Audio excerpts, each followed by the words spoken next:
The Orville has returned on Fox. For those of you who only watch my channel just for the Orville recaps, sorry for the orange dot and copyright bottom on the bottom. You're also going to see full screen of how I use TV time for the screen caps, because my phone was damaged and I am using a phone from 2014, which very little horsepower now. So if I try to crop it properly, it will be all pixelated and look like crap. So what did I think of the episode? It started out a little like it looked like it was going to be a little boring episode, just a personal one, not really doing very much. And at one point, I actually guessed what was going to happen properly. Like not like what would happen, but what the thing was gonna, what the secret was going to be, what the twist was. And because a lot of times when I'm watching TV shows, more often than not, crime shows and that kind of stuff, I'll come up with my own little story about, oh no, the killer actually did this, and this person actually isn't the killer, even though the show is pointing it that way. And I'm like 80% wrong, but this time I was right. So spoiler alert, you're going to get that in the recap, but now the spoiler, when originally I thought the new Moglin was going to be like his brother or something, and they're estranged. And then, nope, it's his boyfriend, okay. And then I was thinking, because they're talking about them breaking up. Maybe he likes girls. Like, have him come out of a quote-unquote closet, like, oh, I like the opposite, I like females, and our species hates females. Like, he comes out to the doctor or something. But instead, he came out to because the doctor's like the psychiatrist, like on Next Generation, it would have been coming out to Troy. Couldn't think of her name for a second. In this episode, Alara's replacement gets to shine. And I still don't know her name yet, but it's Lieutenant something that starts with a T. I will, obviously, when I start doing the episode, I'm going to actually look it up. But she shined in this episode, and yeah, I think Seth really likes the Moglins. It's probably his favorite thing to write about, or his favorite, like, Family Guy, he loves Brian. That was his favorite character to write with and about. This series, Bortus is a favorite character. Because, they do a lot about his species and, building his species up. I've added a leading to something, because this episode also mentioned that how is the Union going to survive with a species like that in it, who is a little backwards. Now on to the recap. The episode started out with Kelly and the teacher on a date in the hologram in the 1950s.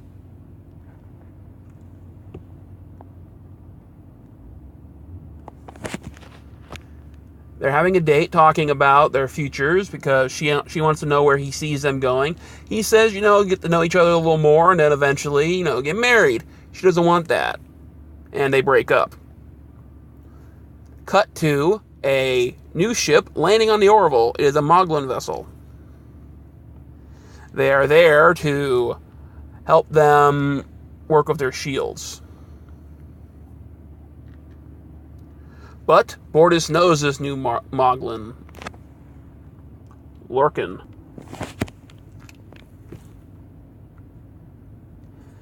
And the captain and Kelly can tell something's up with the two. He walks over to Tala and asks her that he's going to need her secure her with him while he's doing the upgrade of the scan of the protect shields, and for firewall purposes, because she's the security head.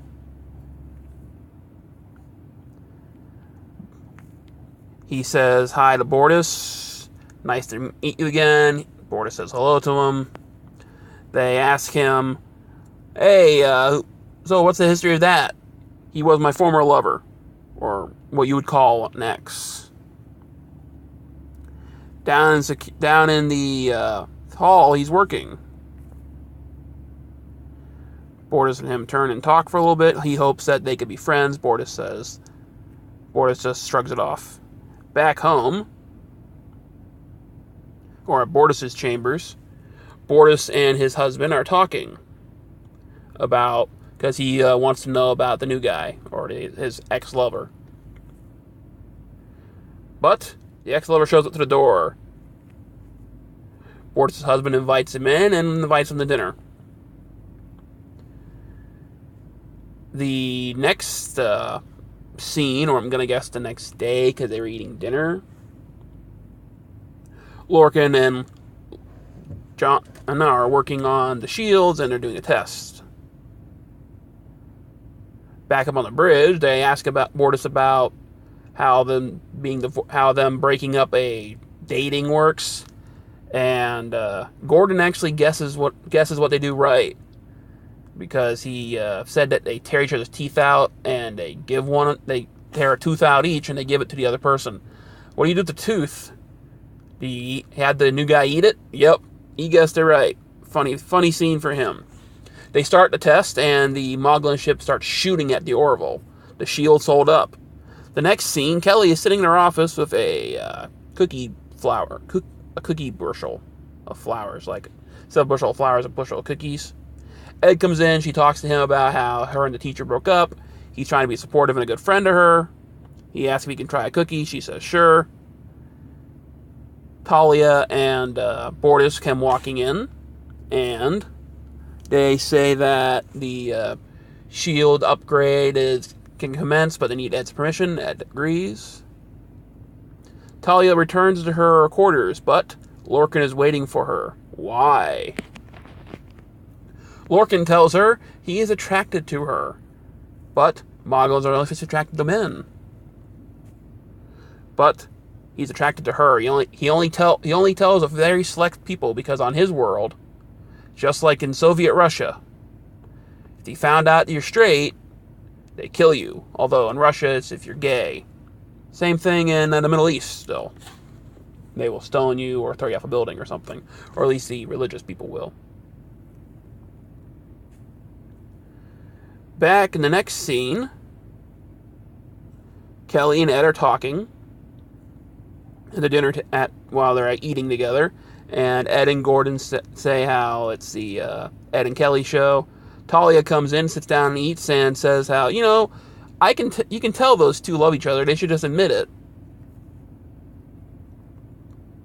Next scene, Lorcan is staring out the window at space, contemplating because he shouldn't have come out to her, thinking that because she freaked out a little bit. She comes walking in and says how, I want to take you someplace. Oh, but what if we're seen? Well, this place I'm going to take you to Earth. They go into the holodeck, the same holodeck program that Kelly used, although this time it's nighttime. In the holodeck, they can walk freely as a couple instead of just him looking over his shoulder. And they come across two people dancing, a silhouette on the window. And Talia helps him and leads him in a dance, shows him how, and then asks him to lead. They kiss, but they are interrupted because something's wrong in her quarters. She says, wait for me, and leaves. She leaves, and he continues to dance on his own, but Bortus' husband shows up. Bum, bum, bum. Now, back in Kelly's apartment, or quarters, I should say, a giant talking flower is there. It was put there by the teacher to apologize, and it's not a it, it's a he. He says, you should take him back, he's a nice guy, he taught my kids. Talia returns to the holodeck after getting rid of the flower, or handling the flower, but he is nowhere to be found. She plays a security callback, watches him dancing by himself. She smiles at that, but then she sees a distorted figure walk in. Hears it say, that you're a disgrace, I know what you are, and shoots him and kills him. She's horrified at this. Both the Mocklin and the Orville crew talk about what happened. About, oh, did they have any villains? Did they have any enemies? No, everybody loves him. He's a nice guy. Oh, what was he doing in the holodeck? And Talia speaks up that he was there to be with me because he was romantically interested in me. That pisses off the Mocklins because that's a huge insult to them. They really don't like women. That's why they change their females to males and gender switch when they're babies. This causes an outburst, and Talia also yells. Talia, to me, seems to be the character that probably emphasizes the emotionally attached audience. It's like she wanted to kill the people who worship the stars because they put Kelly and Bortus in prison because of it. And she told them what everybody else was thinking, and now she's told them what everybody was thinking about them, about how love is love and blah blah blah blah blah. Ed asked her to go wait in his office, and she agrees. Even though that they now know that the dead man was gay, Lorcan, the captain of the Moglin ship still says that he wants to find the killer and bring him to justice. They ask her, how come you didn't tell us about this? It's my personal life. Why does it matter? Because it's a diplomatic thing, and you should have came to us because we would have told you what you could have expected from this. She goes to Bortus, asks him, and he says that he is a little upset with her. Meanwhile, Ivan and John are working on trying to make this altered figure appear. And bum bum bum, as you saw before, it was Bortus' husband. I don't think his name's Ivan. Whoops, oh well.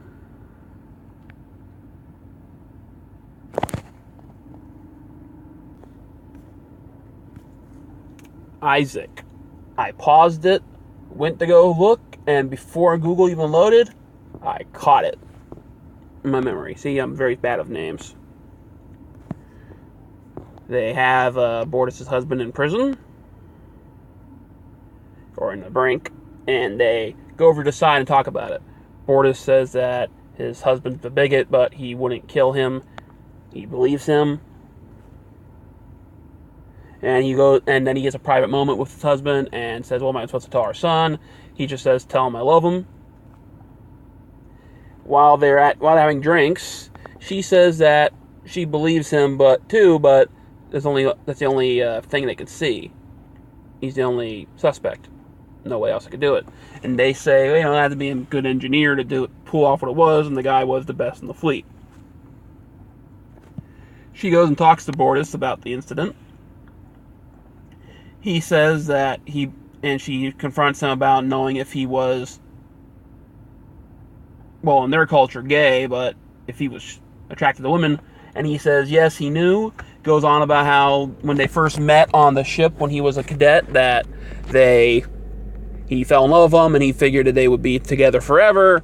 And on a away mission, when everybody else on the crew could go down to this planet, he had to stay behind because he was the lowest ranking officer, and his captain felt sorry for him, so it gave him 2 hours, and he went down there and caught him with a woman.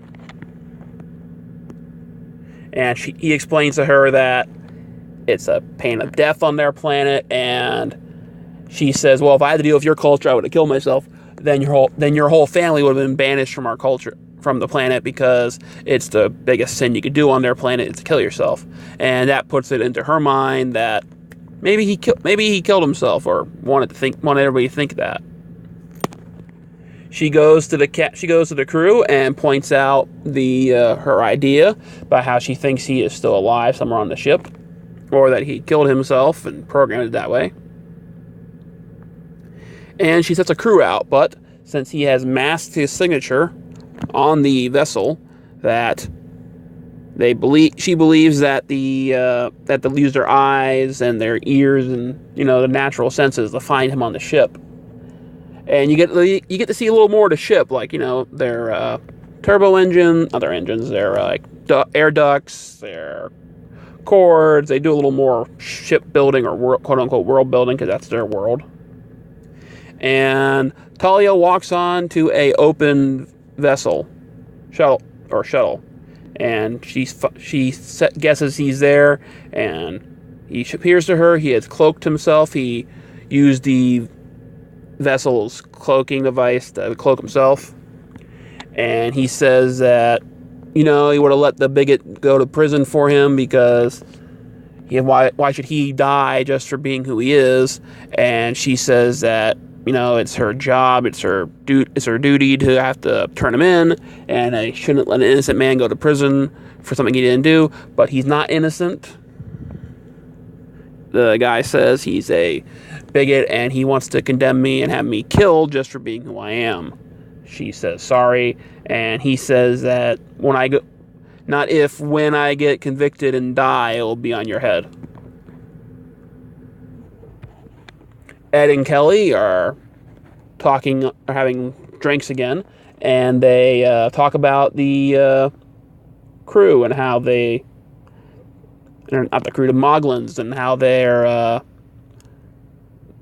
ways of thinking are too backwards, like, forcing girls to be boys. I still think that Bortus might have been born a girl, because he's the one that laid the egg. You never know. Maybe that's how it works in that species. Those born a girl are the ones that lay the eggs, because, like in human DNA and the rest of our animal species, they're the ones that have eggs, even if they are like mammals, because, they call them eggs and sperm. A little tiny science thing. And, how they're going to, how the union's going to move forward with these kind of people who are thinking backwards. And she says she doesn't know. Teacher comes walking up to her and says that, hey, I got offered to work on another ship. I'm going to go. And but before this, he asked her, do you still love Ed? And she says, I'm always going to love him. And he says, it's not what I asked you. And he accepts and he tells her about the job, and they leave as friends. The handshake. Talia is sitting in the office area and looking at the stars. Bortus' husband comes walking in and says, I thank you. Bortus says, I should have trusted you. I should have trusted in you, that you'd find the truth. And how can I ever thank you? She says that, emotionally, that he needs to, and the way he can thank her is by going to hell. If he sees her walking down the corridor, walk the other way. Step away from her. Don't stand near her, because he blames her. She blames him for Larkin's death, because, even if the guy didn't fake his death, he would have turned him into the council like he said he was going to do, and he wouldn't put the death anyways. And she starts to cry and looks out the window. Bortus is looking out the window in his chambers when his husband comes home, and his husband just walks into the room. Larkin is brought into the chambers, and you see the judge. A sad song is playing, and she closes her eyes and leaves. It was a little bit of an emotional episode, and you saw Bortus lose his temper finally. And the scene where they're talking about how he discovered that his former lover liked girls, she mentions about how it's our way of life. This is what saved our people for generations. And she said, I thought you'd be more evolved after what they did to your daughter. And he just explodes at her, yelling, and you can see how it kind of got to him, because these people are like Data. They're just blank faces, even though they're not robots. Or they're the Vulcans. It's like seeing Spock lose his temper. And what started off as a bad episode, I think, they can't all be gems, because I was listening to some MASH interviews, and they were talking about how, we made some really good episodes, but we also made some stinkers, that's expected. And I was thinking, okay, maybe this is one of the Orville's very rare stinkers, and they pulled the old switcheroo, and it became a good episode.